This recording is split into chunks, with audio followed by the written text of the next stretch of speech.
Assalamualaikum, saya Raja Palepi. Saya akan menjelaskan tentang pemberontakan Andi Ajis 1950.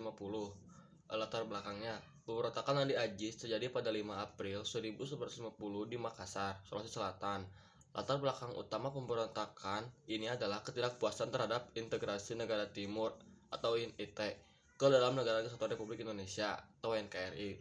Beberapa faktor yang melatar belakangnya adalah satu, ketidakpuasan ex tentara KNIL konflik Netherlands Indies Leger. Banyak tentara ex KNIL tentara kolonial Belanda di Sulawesi Selatan merasa tidak diakomodasi dan dengan baik dalam Tentara Nasional Indonesia atau TNI. Yang kedua ada dukungan terhadap negara Indonesia Timur NIT. Beberapa pihak termasuk Andi Ajis menginginkan agar NIT tetap berdiri sebagai negara bagian, bukan dilebur ke dalam NKRI. Yang ketiga, kekhawatiran terhadap pasukan dari Jawa. Andi Ajis dan kelompoknya menolak kedatangan pasukan dari Jawa karena takut mereka akan mengubah tatanan politik dan sosial di Sulawesi Selatan. Terus selanjutnya jalannya pemberontakan. Pada 5 April 1950, Andi Ajis, seorang mantan perwira KNIL yang telah bergabung dengan APRIS, Angkatan Perang Republik Indonesia Serikat, memimpin pasukannya menyerang markas militer di Makassar. Mereka merebut beberapa fasilitas penting dan menahan beberapa pejabat pemerintahan. Pemerintahan Indonesia yang dipimpin oleh Perdana Menteri Muhammad Hatta menanggapi pemberontakan ini dengan keras. Pemerintah mengeluarkan ultimatum kepada Andi Ajis untuk menyerahkan diri dalam waktu 4x24 jam. Ketika Andi Ajis gagal memenuhi ultimatum, TNI dikirim ke Makassar untuk menumpaskan pemberontakan. Terus selanjutnya ada dampak pemberontakan.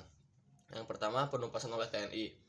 Pemerintah mengirim pasukan di bawah pimpinan Kolonel Alex Kawilarang untuk menumpas pemberontakan. Setelah pertempuran singkat, pasukan Andi Ajis berhasil dikalahkan. Selanjutnya ada yang kedua, penangkapan dan pengadilan Andi Ajis. Andi Ajis menyerahkan diri pada 15 April 1950 dan diadili oleh Mahkamah Militer. Dia dijatuhi hukuman penjara.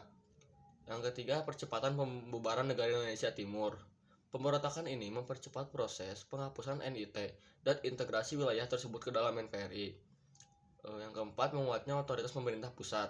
Pemerintah semakin tegas dalam menghadapi gerakan separatis di berbagai daerah, termasuk daerah istimewa dan TIRMS Republik Maluku Selatan dan PRRI atau Permesta. Tokoh-tokoh yang terlibat, yang pertama ada Andi Ajis, pemimpin pemberontakan mantan perwira KNIL yang bergabung dengan APRIS. Selanjutnya yang kedua, Kolonel Alex Kawilarang, komandan pasukan TNI yang ditugaskan untuk menumpas pemberontakan. Yang ketiga, Muhammad Hatta, Perdana Menteri Indonesia yang mengeluarkan ultimatum terhadap Andi Ajis. Selanjutnya yang terakhir, Soeharto, saat itu masih menjadi perwira TNI, terlibat dalam operasi militer untuk menumpas pemberontakan. Pemberontakan Andi Ajis merupakan salah satu dari beberapa pemberontakan yang terjadi pada awal kemerdekaan Indonesia yang mencerminkan ketegangan antara berbagai kelompok dalam proses penyatuan NKRI. Sekian dan terima kasih. Assalamualaikum warahmatullahi wabarakatuh.